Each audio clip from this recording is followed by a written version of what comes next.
Goeiedag, liewe luisteraars. Ek groet u weer eens op hierdie pragtige oggend in die mooiste naam, die soetste naam, die naam bo alle name, die naam van Jesus Christus. Vanmôre is so 'n bietjie 'n ander tipe boodskap, belangrike boodskap wat ek met u wil deel, soos die Here op 'n baie wonderlike manier op my hart gelê het, om spesifiek hierdie tema met u te hanteer. En ek wil vertrou dat hierdie boodskap vir elkeen van u 'n hartsboodskap sal wees. 'n Boodskap wat tot u hart sal spreek. En wanneer hierdie boodskap tot u hart spreek, doen dit wat die Here vir u in hierdie boodskap vanmôre kom sê het. En stuur dit ook aan, dat ander mense dit kan hoor. Dis 'n boodskap wat almal in Suid-Afrika moet hoor. Dit is 'n belangrike boodskap. Dit gaan oor 5 baie belangrike lewensfeite. Lewensfeite wat elke mens moet weet. Kom ons lees vanmôre saam in Prediker 3 vanaf vers 1 tot vers 14. Jy kan net volg terwyl ek lees. Daar staan geskryf, 'n Salomo wat skryf, hy sê, alles het sy bepaalde uur. En vir elke saak onder hemel is daar 'n tyd om gebore te word, en 'n tyd om te sterwe, 'n tyd om te plant en 'n tyd om uit te roei wat geplant is, 'n tyd om dood te maak, en 'n tyd om gesond te maak, 'n tyd om af te breek en 'n tyd om op te bou, 'n tyd om te ween en 'n tyd om te lag, 'n tyd om te weeklaag, en 'n tyd om van vreugde rond te spring, 'n tyd om klippe weg te gooi, en 'n tyd om klippe bymekaar te maak, 'n tyd om te omhels en 'n tyd om ver te wees van omhelsing, 'n tyd om te soek en 'n tyd om verlore te laat gaan, 'n tyd om te bewaar en 'n tyd om weg te gooi, 'n tyd om te skeur en 'n tyd om aan mekaar te werk, 'n tyd om te swyg en 'n tyd om te spreek, 'n tyd om lief te hê en 'n tyd om te haat, 'n tyd vir oorlog en 'n tyd vir vrede.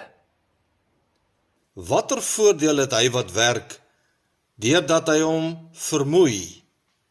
Ek het die taak gesien wat God aan die mensekinders gegee het om hulle daarmee te kwel.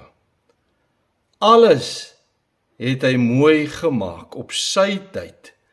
Ook het hy die eeu in hulle hart gelê sonder dat die mens die werk van God doen, van begin tot eind kan uitvind.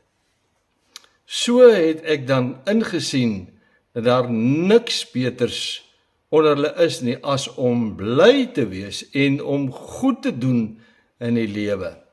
En ook dat elke mens eet en drink en die goeie geniet by al sy moeitevolle arbeid. Dit is 'n gawe van God.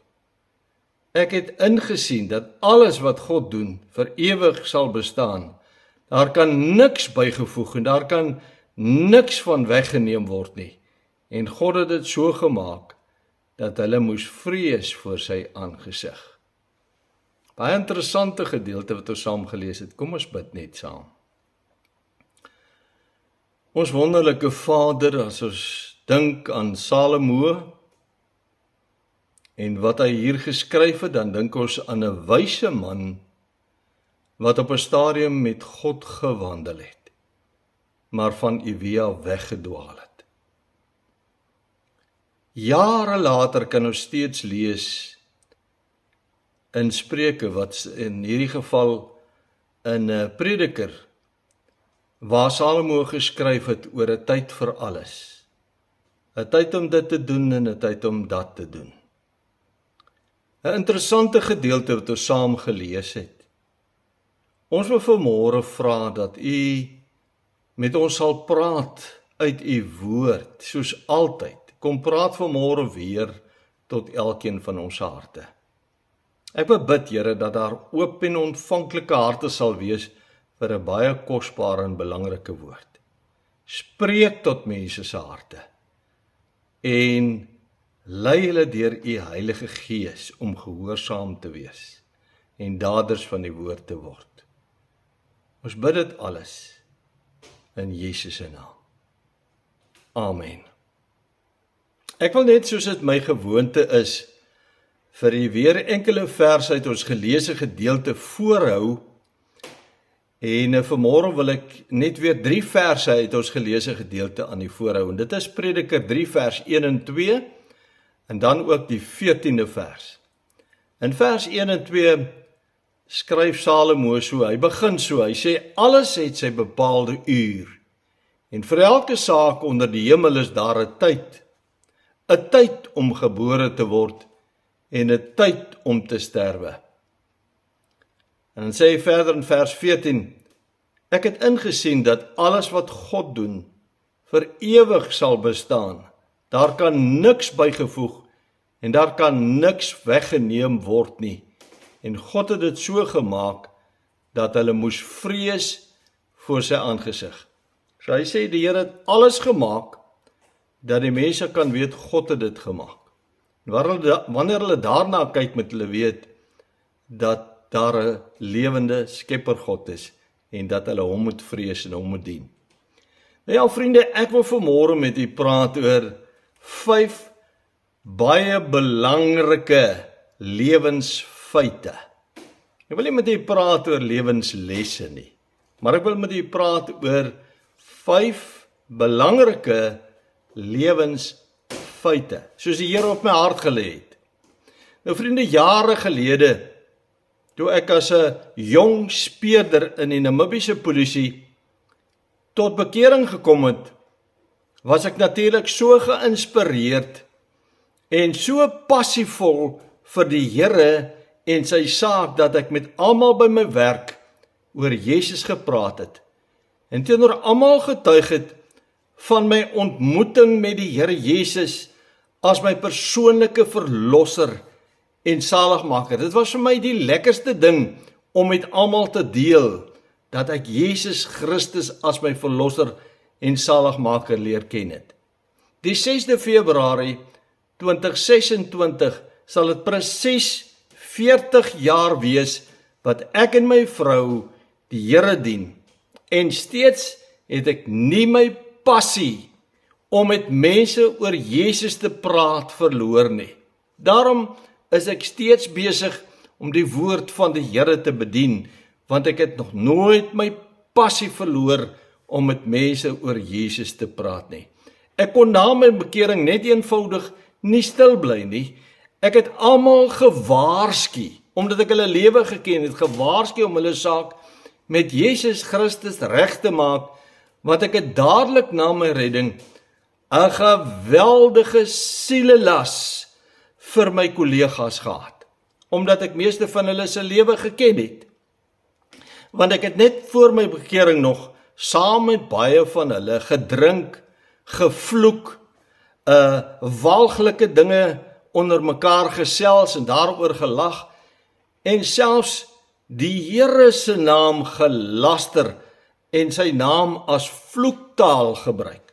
Dit was nie net ek wat so gepraat het, dit was algemeen, maar ek het 'n paar dae voor my bekering nog die Here se naam gelaster. Maar ek sal nooit vergeet nie. Dit bly my nog steeds by soos gister, toe ons bevelvoerder ons almal ingeroep het een oggend, en daardie oggend vir die eerste keer, vandat ek daar gewerk het, en vir die laaste maal, totdat ek amper 3 jaar later daar weg is, vir ons almal 'n gedeelte in die Bybel gelees. Natuurlik was dit net op my van toepassing, want ek het hulle almal ongemaklik gemaak, omdat ek gedurig oor die woord gepraat het, dit wat ek in die woord geleer het of gelees het, en omdat ek gedurig van Jesus Christus teenoor hulle getuig het. Nou vriende, waar dink u het hy gelees? Uit Prediker 3 natuurlik, en waaruit ons dan ook vanmôre gelees het, wat ons skriflesing was. Nou vriende, ons was seker so 6 tot 8 mense daardie oggend, of manne, daar saam in daardie kantoor gewees. En wat dink jy was die boodskap?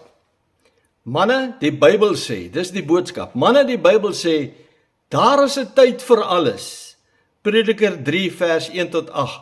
Alles het sy bepaalde uur, en vir elke saak onder die hemel is daar 'n tyd. 'n Tyd om gebore te word, en 'n tyd om te sterwe. 'n Tyd om af te breek en 'n tyd om op te bou. 'n Tyd om te ween en 'n tyd om te lag. 'n Tyd om te weeklaag en 'n tyd om van vreugde rond te spring. 'n Tyd om te omhels en 'n tyd om ver te wees van omhelsing. 'n Tyd om te soek en 'n tyd om verlore te laat gaan. 'n Tyd om te skeer en 'n tyd om aan mekaar te werk. 'n Tyd om te swyg en 'n tyd om te spreek. 'n Tyd om lief te hê en 'n tyd om te haat. 'n Tyd vir oorlog en 'n tyd vir vrede. So was dit aan my voorgehou.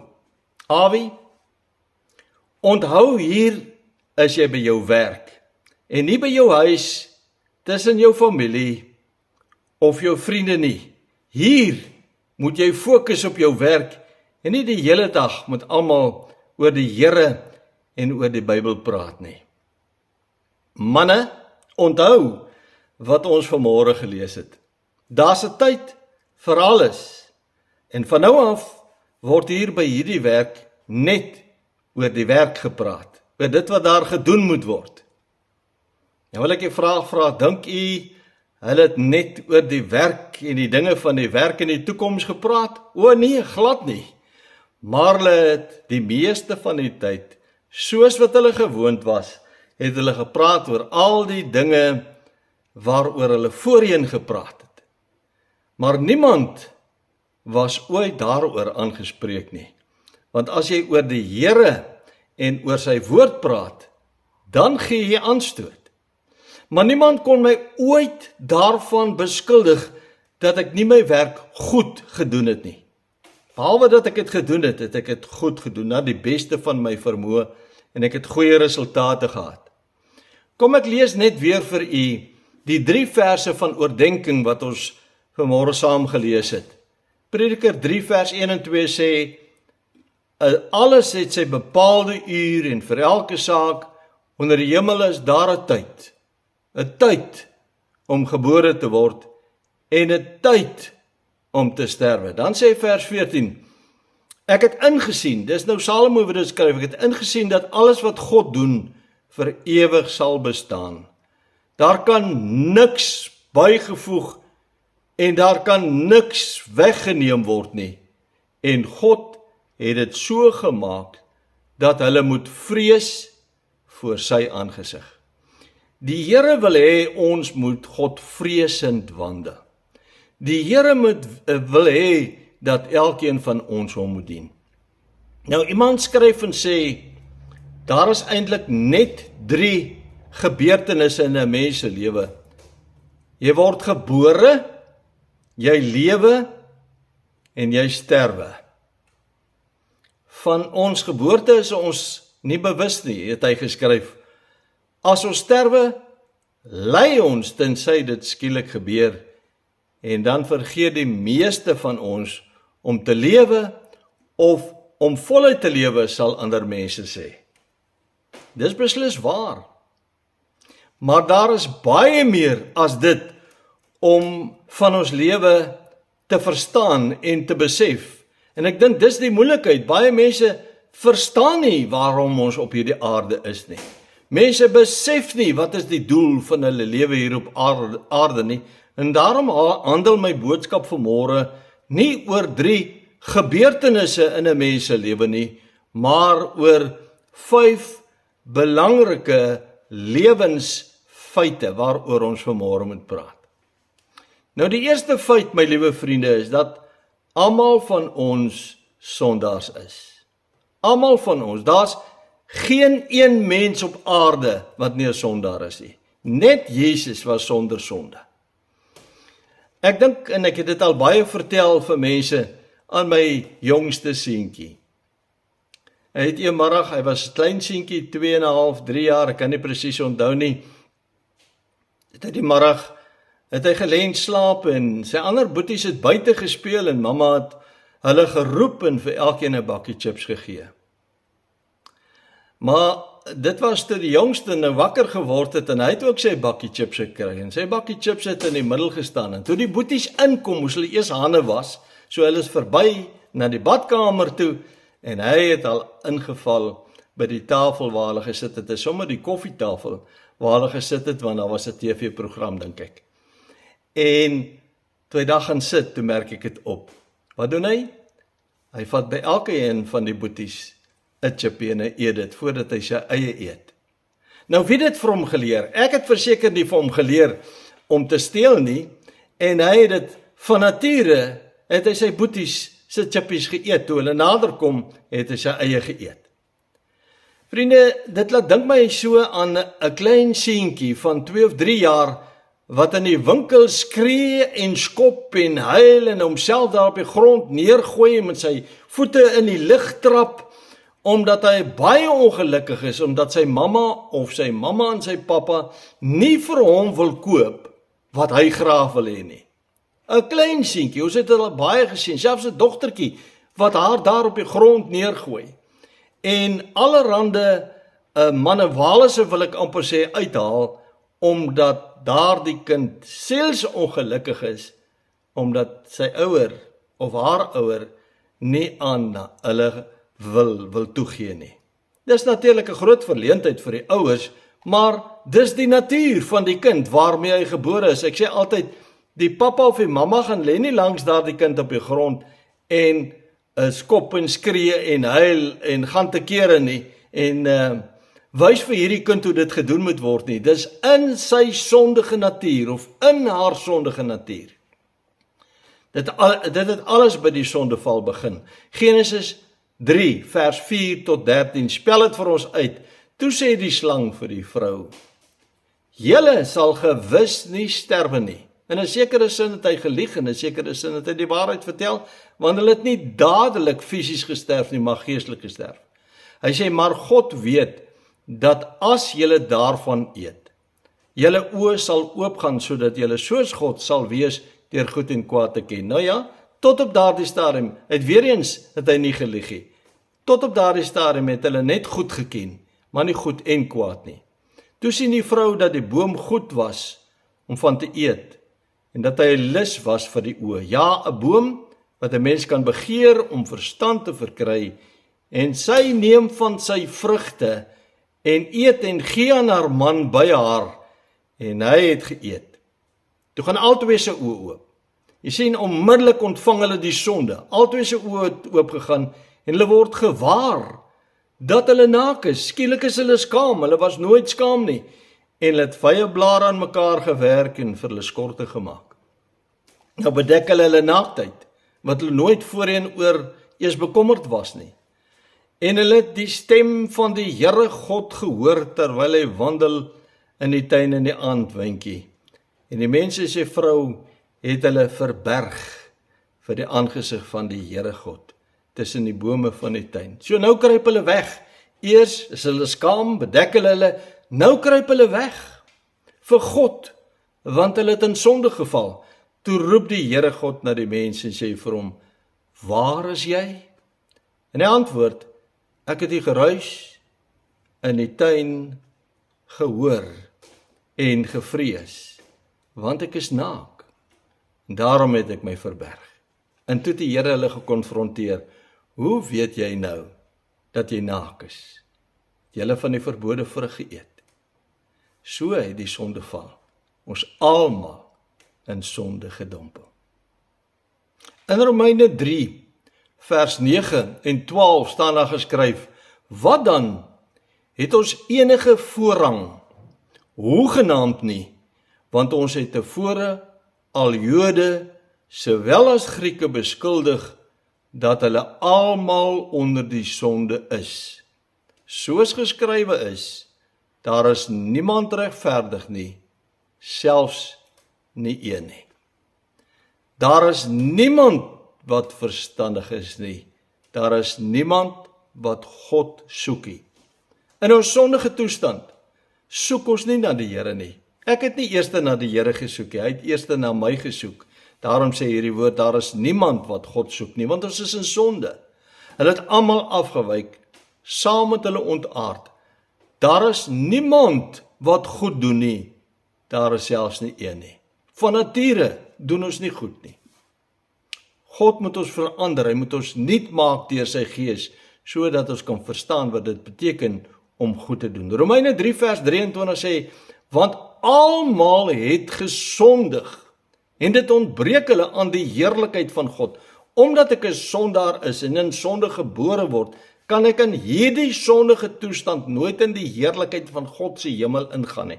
Nooit in die teenwoordigheid van God ingaan nie, tensy die Here my verlos van my sonde en vryspreek.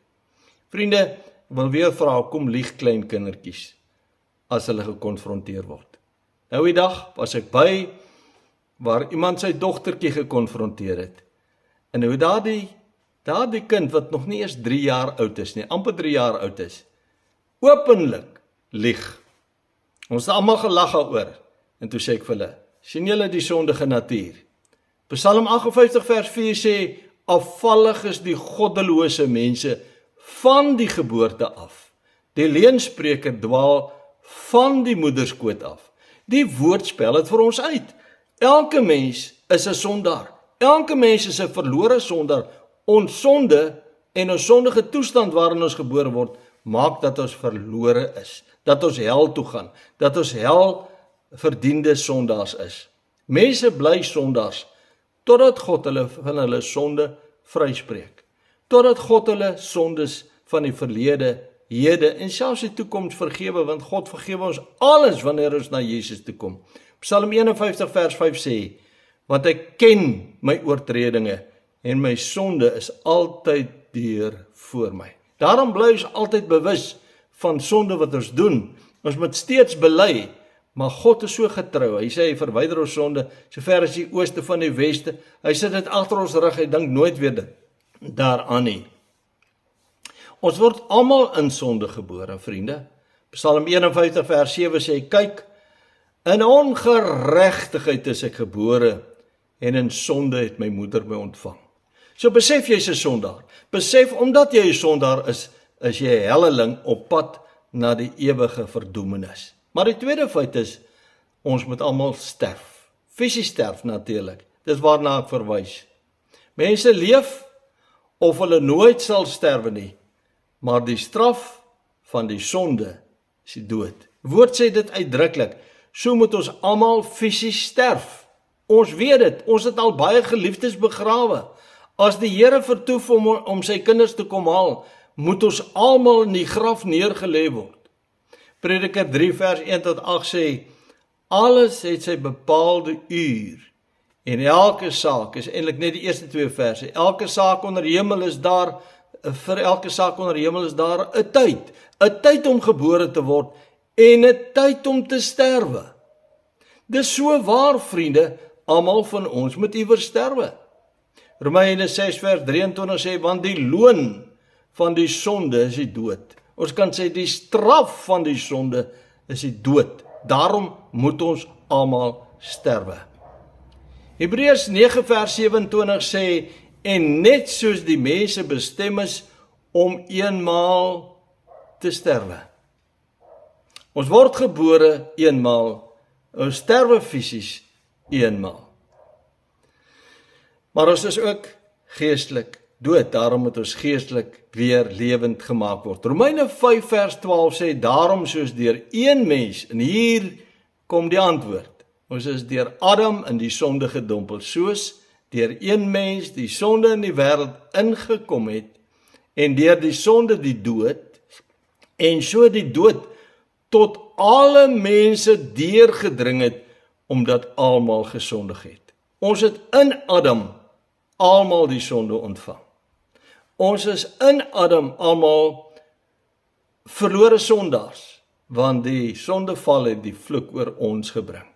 Ons weet almal, die lewe is kort, en die lewe is tydelik, en die dood is 'n realiteit, en lewe na die dood is 'n groter realiteit. Hoor mooi wat ek vir u sê, net soos wat lewe 'n realiteit is, soos dood 'n realiteit is, soos die lewe na die dood 'n baie groot realiteit, en u moet dit vanmôre besef. Maar sjoe, vriende, Dis verskriklik ontstellend om te sien en te hoor hoe onverskillig mense lewe, asof hulle nooit gaan sterf terwyl hulle hier op aarde is nie. En daarom hoor en sien ons hoe leef mense voluit vir die wêreld, asof daar nooit 'n einde sal wees nie. Mense is stokoud, dan leef hulle nog steeds onverskillig. Hulle praat nog steeds onverskillig. Hoor nou die dag 'n oom van in die 80, hoe baie godsdienstig, die Here se naam voor my laster, hy weet dit nie eers nie. Onverskillig sonder Jesus, so baie mense. My eie familie, vriende en kennisse is so hard besig om skatte bymekaar te maak hier op aarde vir hulle self en om baie skatte vir hulle kinders na te laat hier op aarde. In plaas van dat hulle vir hulle skatte in die hemel bymekaar maak. Die Here sê, moenie vir julle skatte op die aarde bymekaar maak, waar mot en roes verniel en waar diewe inbreek en steel nie. En ons sien, hoe breek hulle in en hulle steel kosbare skatte van mense. Sê, maar maak vir julle skatte in die hemel bymekaar. Daar waar God is. Want daar waar jou hart is, daar waar jou skat is, sal jou hart ook wees. In Matteus 24 lees ons iets baie kosbaar, vriende, daarvan vers 37 tot 39.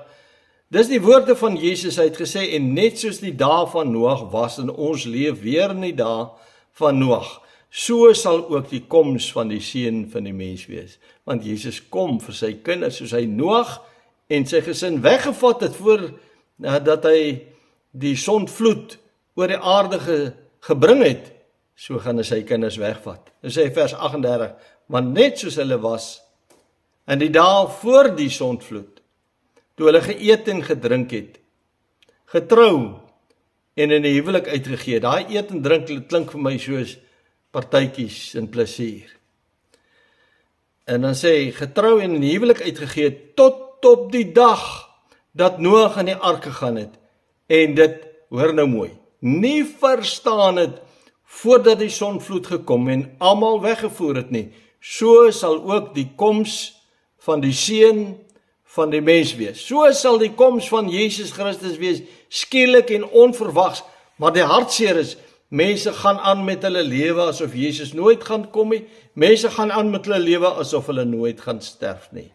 Hulle leef in 'n kokon, soos daardie papie in 'n kokon toegespin is. Hy weet niks wat rondom hom aangaan, hy sien niks wat rondom hom aangaan, hy leef in 'n kokon, of ons kan sê, hulle leef in 'n dwaalwêreld sonder insig, want hulle besef nie, dis alles net 'n gejaag na wind, as jy Christus Jesus nie ken en hom nie dien nie. Alles wat jy dan doen, daai skatte wat jy so bymekaar maak, daai harde werk wat jy doen om net meer en meer geld te hê en te spaar, is alles 'n gejaag na wind. Dit hou geen ewigheidswaarde in nie. Ja, ons het geld nodig om van te lewe, maar jou lewe moenie net gaan oor geld nie, dit moet gaan oor Christus. Wat 'n verskriklike ontnigtering en skok wag daar nie op miljoene mense as hulle die dag sterf nie. Dit gaan elke keer deur my gedagtes wanneer iemand sterf wat ek weet nie die Here geken het nie. Dink ek, wat 'n verskriklike ontnigtering was dit vir daardie man of daardie vrou. En so sal dit ook vir jou 'n verskriklike ontnigtering wees as jy nie met Jesus wandel nie. Ons sal almal geoordeel word, dis die derde feit. Hebreërs 9 vers 27, daar's soveel skrif. Mense vra vir my, hoekom is jy apokriewe boeke nie in die Bybel nie? Vriende, omdat dit nie ander aanhalings in die Bybel kan staaf nie. En hoor nou, hoe is daar verskillende plekke in die woord wat praat van die oordeel? Hebreërs 9 vers 27, en net soos die mense bestem is om eenmaal te sterwe en daarna die oordeel. Hebreërs 6 vers 2 skryf Paulus oor 'n paar dinge. Hy sê, van die leer van die doop en van die handoplegging, en dan sê hy, en van die opstanding van die dode en die ewige oordeel. So Paulus het vir hulle baie duidelik gewaarsku, daar gaan 'n liggaam opstaan en daar gaan 'n oordeel wees. Dis 'n geestelike liggaam, nie 'n vleeslike liggaam nie. In Prediker 12 vers 14 skryf Salomo oor daardie dag van rekenskap wat op ons almal wag. Want selfs die Ou Testamentiese regverdiges, die Ou Testamentiese heiliges kan ons sê, het dit geweet. Salomo het geweet, daar kom 'n oordeelsdag. Hy skryf daaroor in Prediker 12 vers 14 sê hy, want God sal elke werk bring in die gerig wat kom oor al die verborgde dinge, goed en sleg. Jesus het dit voorspel. In Matteus 25 vers 31 tot 34 het Jesus gesê, en wanneer die Seun van die mens in sy heerlikheid kom, en al die heilige engele saam met hom, dis in die einde van die 7 jaar groot verdrukking, dan sal hy op sy heerlike troon sit, en voor hom sal al die nasies versamel word, al die nasies, en al die mense, en hy sal hulle van mekaar afskei, soos 'n herder die skape van sy bokke afskei. Skape is die volgelinge van Jesus, die bokke is die volgelinge van Satan. En hy sal die skape aan sy regterhand en die bokke aan sy linkerhand sit. En dan sê, dan sal die koning vir die wat aan sy regterhand is sê, kom julle geseëndes van my Vader, beerf die koninkryk wat vir julle berei is van die grondlegging af, van die wêreld af. Dit is so kosbaar. Hier sê die Here Jesus uitdruklik, hy sê, beerf die koninkryk van die hemele. Julle gaan hemel toe, en dan sê in vers 41, dan sal hy ook vir die aan sy linkerhand sê, gaan weg van my, julle vervloektes, in die ewige vuur wat berei is vir die duiwel en sy engele. Dis ook vir julle ongehoorsaames berei. Die woord van God beskryf daardie dag van oordeel as volg. Openbaring 20 vers 11 tot 15 sê, en ek het 'n groot wit troon gesien. 'n Groot wit troon. Dis die oordeelsdag van God, en hom, in hoofletters, is Jesus wat daarop sit, voor wie se aangesig die aarde en die hemel weggevlug het. En daar is geen plek vir hulle gevind nie. So sal dit wees. Jesus is nou die verlosser, maar hy gaan ook die regter wees. En dan sê vers 12, en ek het die dode, klein en groot, voor God sien staan. Daar word Jesus God genoem. Maar ons lees baie plekke dat Jesus die oordeel gaan vel. En die boeke is geopen. En 'n ander boek, die boek van die lewe, is geopen. En die dode is geoordeel. Nou wat in die boeke geskryf is, God hou rekord van mense se lewens volgens hulle werke. En die see het die dode gegee wat daarin was. En die dood en die doderyk het die dode gegee wat daarin was. En hulle is geoordeel, elkeen volgens sy werke. En die doderyk is in die poel van vuur gewerp. Dit is die tweede dood. En as dit bevind is dat iemand nie opgeskryf was in die boek van die lewe nie, is hy in die poel van vuur gewerp. Het jy gehoor wat ek vir u gelees het? Mense sal wegvlug voor die aangesig van Jesus, van God, en hulle sal nie 'n plek vind om heen te vlug nie, want God is oral. Maar dit het net betrekking op diegene wat Christus se roepstem geïgnoreer het en hom verwerp het. En ons lees daarvan in Openbaring 3 vers 20.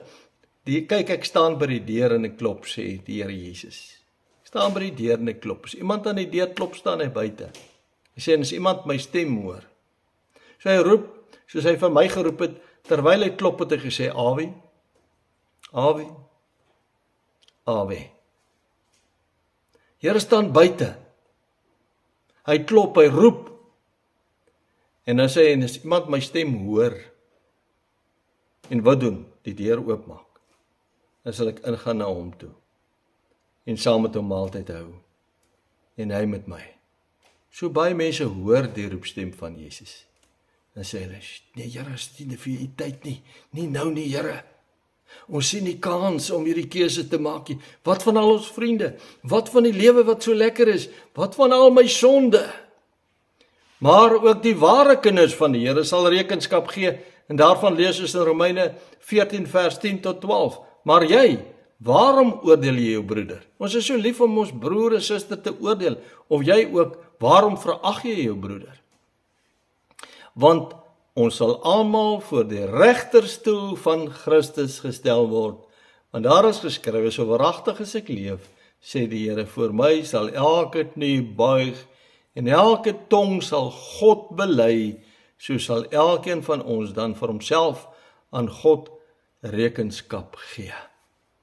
So belangrik dat ons dit sal verstaan, daar kom 'n dag van rekenskap, daar kom 'n oordeelsdag vir elkeen van ons. Hoe leef jy? En soos jy leef, so sal jy beoordeel word. Dit is verskriklik belangrik dat ons sal besef, ons kan onsself nie red nie. Ons is in sonde, ons is verlore, ons is sonder Jesus, ons kan onsself nie red nie. Vriende, ek praat nou die dag met mense, ek en my vrou, oor ons kinders en oor baie jong mense wat onverskillig lewe. En weet jy wat sê hierdie vrou vir my? Sy sê maar, Awie, het hulle dan nie ook godsdienstig groot geword nie? Het hulle nie ook godsdienstig groot geword nie? Godsdienst red nie, vriende. Kerklidmaatskap kan niemand red nie. 'n Getroue kerkbywoning kan niemand red nie. 'n Goeie, mooi en vroom lewe kan niemand red nie. Toe ek en my vrou tot bekering kom, toe bel ons die dominee, want dit was 'n paar dae voor ons bekering by ons, en hy het saam met ons gespot en gelag vir my buurman wat gedurig met my oor Jesus gepraat het. Toe bel my vrou die dominee, toe sê sy, hy moet gou kom. Toe vra sy vir hom, toe sê sy vir hom, ek wil vir jou sê, ons het intussen, paar dae nadat jy hier was, het ons harte vir die Here gegee, ons het tot bekering gekom. Vertel ons, hoe het jy Jesus ontmoet? Weet jy wat sê hy vir ons? Hy was by 'n jeugkamp, en daar het hy ontdek, hy het nooit teen God gerebelleer nie, hy is eintlik 'n goeie mens. Goeie mense gaan hel toe, sê Matteus 7, vers 21 tot 23. Nie elkeen wat vir my sê, Here, Here, sal ingaan in die koninkryk van God nie. Maar net hulle wat die wil doen van my Vader wat in die hemel is. Wil van God is dat elke sondaar hom moet bekeer en Jesus moet aanneem. En dan sê Jesus verder daar, hy sê dit self, hy sê, baie sal in daardie dag van my sê, Here, Here, het ons nie in die naam geprofeteer, gepreek nie, duiwels uitgedrywe, kragtige dade gedoen nie, en sê, en sal ek vir julle sê, gaan weg vir my, ek jou nooit geken nie. Die ontmoeting is wanneer jy Jesus in jou hart innooi en hom ontmoet. Om tiendes te gee red niemand nie, vriende. Om groot of klein gedoop te wees red nie. Ek het al aan weerskante gesien, mense roem op doop. Dis hulle saligheid, dit red nie. Jesus red. Jesus red alleen. Hy is ons saligmaker. Lukas 18 vers 10 tot 13 is 'n baie kosbare gelykenis wat Jesus vir ons vertel het. En die twee manne het na die tempel opgegaan om te bid, die een 'n fariseer en die ander 'n tollenaar. En die fariseer het gaan staan en by homself so gebid, O God, ek dank U dat ek nie soos die ander mense is nie, en noem hulle oprowers, onregverdiges, egbreekers, of ook soos hierdie tollenaar nie, en hy verwys selfs in sy gebed na hierdie tollenaar. Hy sê, ek vas 2 keer in die week, ek gee tiendes van alles wat ek verkry, en die tollenaar het ver weg gestaan, het Jesus gesê, en hy wou selfs nie sy oë na die hemel opslaan nie, maar hy het op sy bors geslaan en gesê, O God, wees my sondaar genadig. Daar lê die antwoord. Here, wees my sondaar genadig. Red my siel, vergewe my, spreek my vry, was my in U kosbare bloed.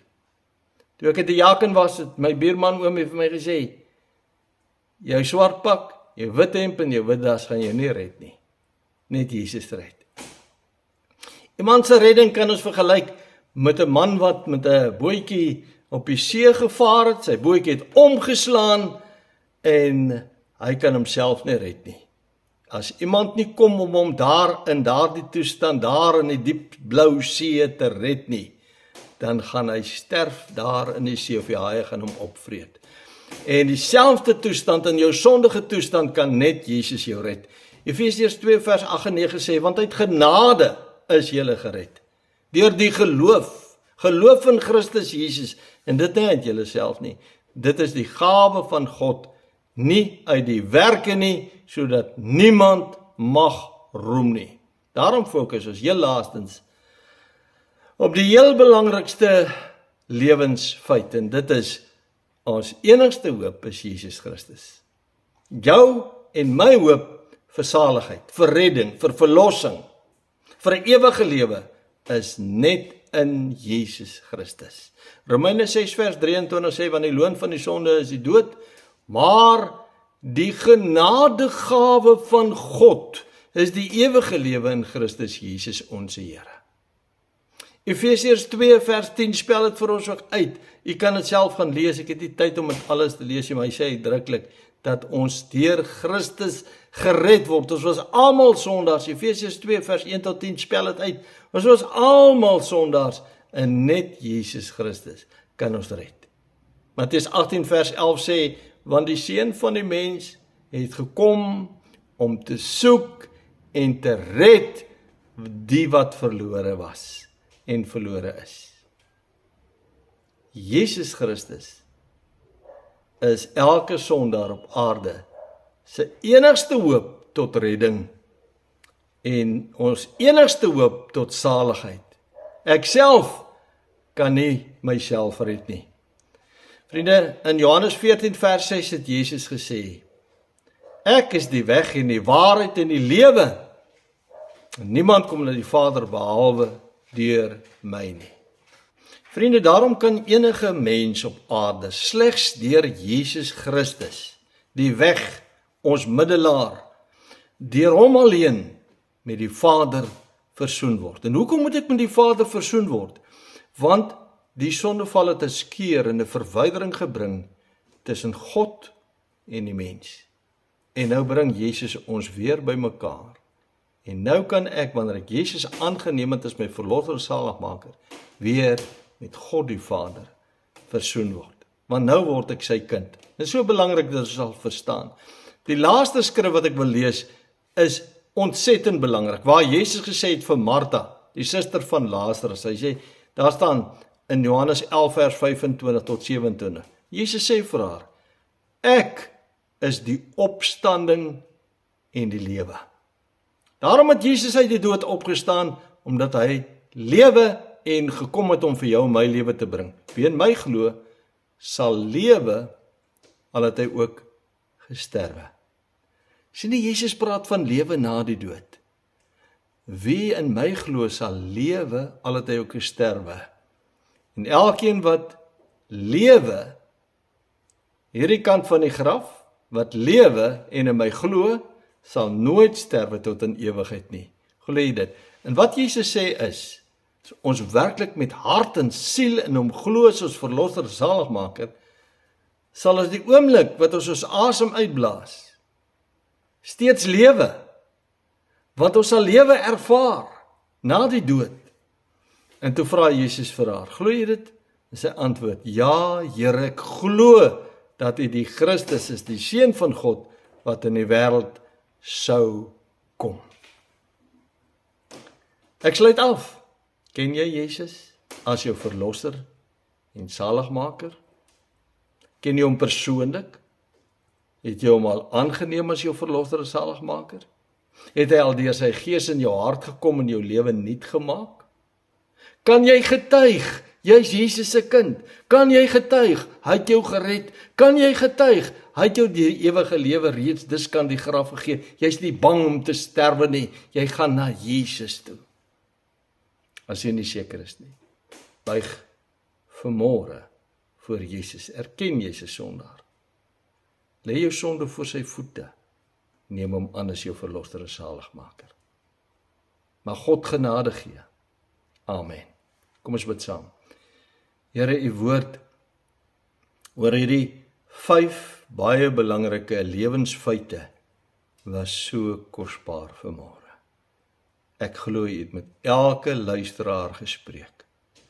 En vra Here, dat ons net eerlik met onsself sal wees, voor God sal buig, ons harte sal oopmaak, en Jesus sal innooi. Red mense se siele, ek bid dit in Jesus se naam alleen. Amen. Vriende, die woord is duidelik, kosbaar en is belangrik. Wees net gehoorsaam, as jy nog nooit gehoorsaam was nie. Seën vir die dag en 'n baie spesiale week vir u. Totsiens.